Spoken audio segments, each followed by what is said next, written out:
పిల్లలు తుమ్మగానే చిరంజీవ అని అంటారు. తుమ్మడానికి దీనికి ఉన్న సంబంధం ఏంటో తెలీదు. తుమ్మితే ఆయువు తగ్గుతుంది అంటారు. అందుకేనేమో చిరంజీవ అని అనేది. ఇంకా కొందరు తుమ్మిన వెంటనే దేవుడు రక్షించుగాక అని అంటారు. తుమ్మును చాలామంది అపశకునంగా భావిస్తారు. ఏదైనా పని మొదలు పెట్టబోయేటప్పుడు ఎవరన్నా తుమ్మారంటే చాలు, ఇక ఆ పనిని మానేస్తారు. అలాగే ఎక్కడికన్నా బయలుదేరేటప్పుడు తుమ్మినా ఆ ప్రయాణం అంతటితో ఆపేస్తారు. లేకపోతే కొంచెం సేపు గడిచిన తర్వాత మళ్ళీ ప్రయాణం అవుతారు.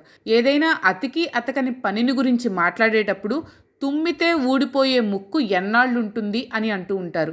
ఇంతకీ ఈ తుమ్ములు ఎందుకు వస్తాయి? మన ముక్కులో సన్నటి పొర ఉంటుంది. దీన్నే మ్యూకస్ మెంబ్రేన్ అని అంటారు. ఈ సన్నటి పొరకు నొప్పి కలిగితే తుమ్ములు వస్తాయి. జలుబు చేస్తుంది. అప్పుడు ఈ పొర వాస్తుంది. తుమ్ములు విపరీతంగా వస్తాయి. ఒక్కోసారి సూర్యరశ్మి కానీ, ధూళి కానీ, ఇతర వస్తువులు కానీ ముక్కులోకి వెళ్ళి ఈ పొరను తాకాయి అనుకోండి, ఇక తుమ్ములు విడవకుండా వస్తూనే ఉంటాయి. తుమ్మితే తలకు కొంత ప్రశాంతత లాంటిది లభిస్తుంది. అందుకనే చాలామంది ముక్కుపొడు లాంటివి వాడి తుమ్ములు తెప్పించుకుంటూ ఉంటారు. అంతేకాకుండా తుమ్మినప్పుడు శరీరం అంతా కంపిస్తుంది, కళ్ళు మూసుకుపోతాయి, తర్వాత శరీరం తేలికైపోతుంది, ఉల్లాసం కలుగుతుంది. ఒక్కోసారి ఎలర్జీల వల్ల కూడా తుమ్ములు వస్తూ ఉంటాయి.